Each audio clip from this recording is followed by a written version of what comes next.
Les écoles sont particulièrement bien placées pour soutenir la santé mentale de votre enfant par le biais d'activités quotidiennes en classe et de mesures de soutien plus spécialisées si nécessaire. Ainsi, nous avons demandé aux parents et aux aidants naturels de l'Ontario de nous faire part de leurs idées et de leurs questions à ces sujets.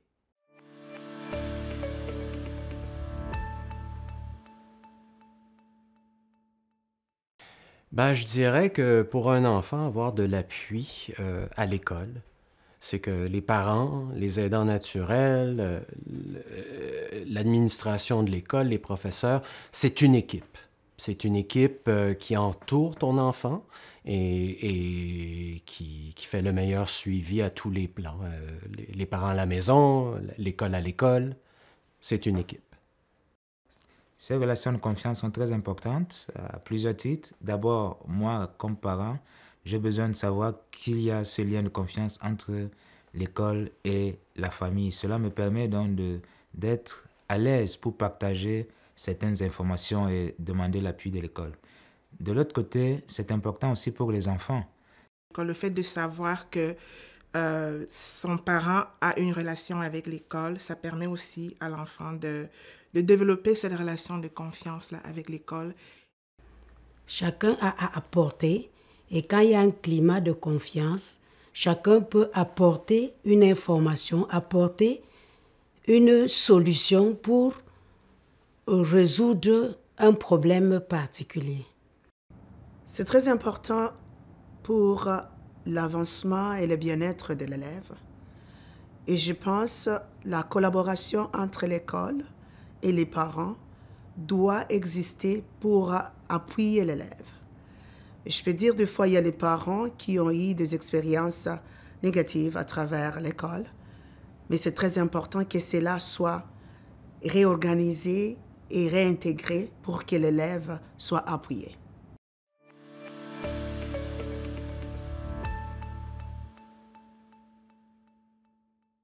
Il y a beaucoup de programmes dans les milieux scolaires qui soutiennent le bien-être et la santé mentale de votre enfant. Chaque conseil met en place des programmes qui sont basés sur l'approche de 3 niveaux. Dans le premier niveau, c'est purement la sensibilisation et la mobilisation. Et dans ces niveaux-là, c'est pratique universelle. On offre des services en santé mentale pour tous les élèves. Les services pourraient être les ateliers en santé mentale. Ça pourrait être des activités parascolaires pour les enfants, la promotion de bien-être pour les enfants. Et des fois, il y a aussi des activités qui sont offertes à travers le niveau 2. Et dans le niveau 2, ce sont des services ciblés. Et dans les services ciblés, c'est là où il y a les cliniciens, il y a les travailleurs sociaux qui offrent des services, bref. Et c'est là, pour certains enfants qui ont des difficultés, et les services peuvent se faire en individuel. Ça peut se faire aussi en groupe, en petit groupe. Et des fois, ça arrive aussi que les besoins sont intenses. On fait affaire au service communautaire des fois pour que votre enfant soit appuyé. Et je peux dire, en bref, la santé mentale de votre enfant est la priorité dans les milieux scolaires.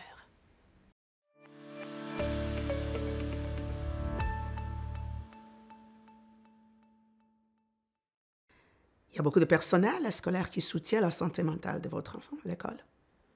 Je peux mentionner la direction de l'école, la direction adjointe, l'enseignant ou l'enseignante des salles de classe. Il y a les travailleurs sociaux, il y a les consultants en comportement, il y a les psychologues et il y a le service à l'élève.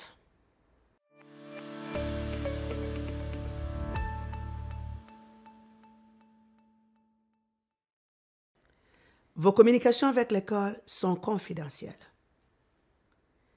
Il existe des moments là où ces communications ne peuvent pas être gardées confidentielles. S'il s'agit d'une situation qui implique la protection de votre enfant, qui implique la sécurité de votre enfant, ou qui implique la sécurité du personnage aux alentours de votre enfant, la confidentialité ne peut pas être gardée. On doit dévoiler pour la protection de votre enfant.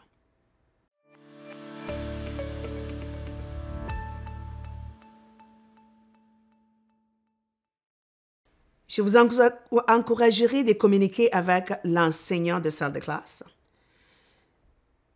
Communiquer avec la direction adjointe. Ou communiquer avec le personnel scolaire. Parce qu'à chaque moment, il faut s'attendre que l'expérience de votre enfant à la maison est différente par rapport à l'école. Des fois, il y a des choses que l'école peut remarquer que vous ne pouvez pas les remarquer à la maison. Alors, c'est très important de garder cette communication ouverte avec l'enseignant ou l'enseignante des salles de classe de votre enfant, avec la direction adjointe et avec tout le personnel scolaire pour mieux comprendre les difficultés que votre enfant peut traverser à l'école.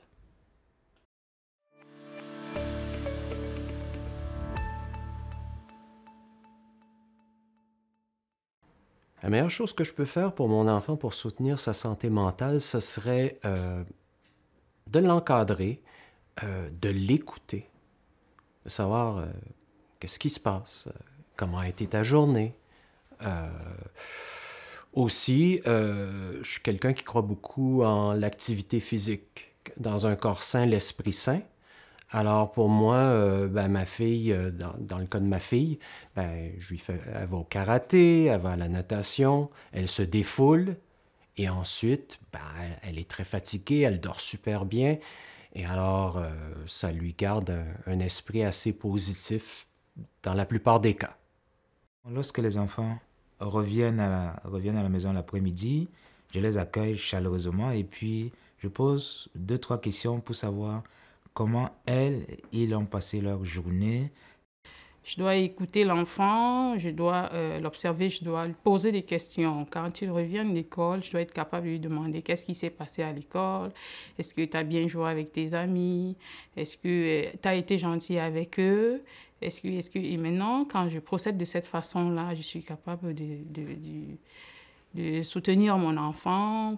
Et c'est de cette façon-là que je peux détecter s'il y a un problème ou pas.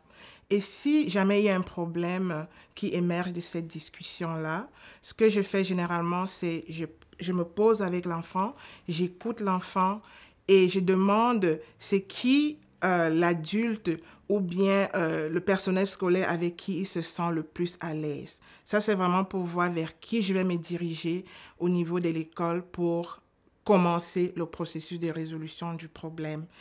Et possiblement aussi demander de l'aide d'une travailleuse sociale au besoin. Il y a beaucoup de services qui existent dans le milieu scolaire.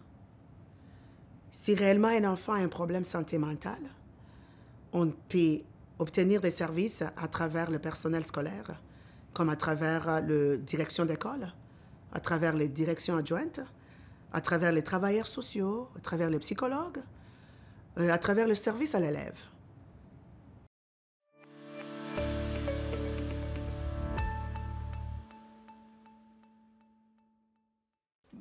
Dans l'objectif de soutenir mon enfant pour qu'il défende ses intérêts à l'école, ce que je devrais faire, c'est que je devrais l'écouter, le mettre au devant de la scène, l'écouter et il devra me donner ses raisons, les raisons pour lesquelles il veut. Et puis, ensemble, nous allons discuter et voilà. Puisque c'est dans son intérêt, je vais l'encourager. Pour soutenir l'enfant, je vais l'encourager à communiquer. Parce que s'il veut défendre ses intérêts, il faut déjà qu'il communique avec le corps administratif. Parce que là, il est à l'école. S'il est à l'école, il doit communiquer avec l'enseignant pour présenter sa situation. Et parfois également, je peux communiquer avec l'administration si la situation est telle que l'enfant ne peut pas s'exprimer seul pour défendre ses intérêts. Ce qu'il faut faire, premièrement, il faut comprendre c'est quoi les intérêts que l'enfant recherche à promouvoir. Et il faut aussi laisser l'enfant prendre le lead, mais tout en cherchant des services, en comprenant que dans chaque milieu scolaire, il y a des services disponibles. Et comme parents, chercher à comprendre ces services-là et aussi permettre que l'enfant prenne le lead tout en l'appuyant, tout en étant là comme agent de communication, de collaboration avec les milieux scolaires. Pour obtenir de plus amples renseignements, veuillez consulter le site web de Santé mentale en milieu scolaire Ontario. Et si vous avez besoin d'une aide immédiate, composez les numéros suivants. Il y a sûrement des services de soutien locaux dans votre communauté avec lesquels vous pourriez également communiquer.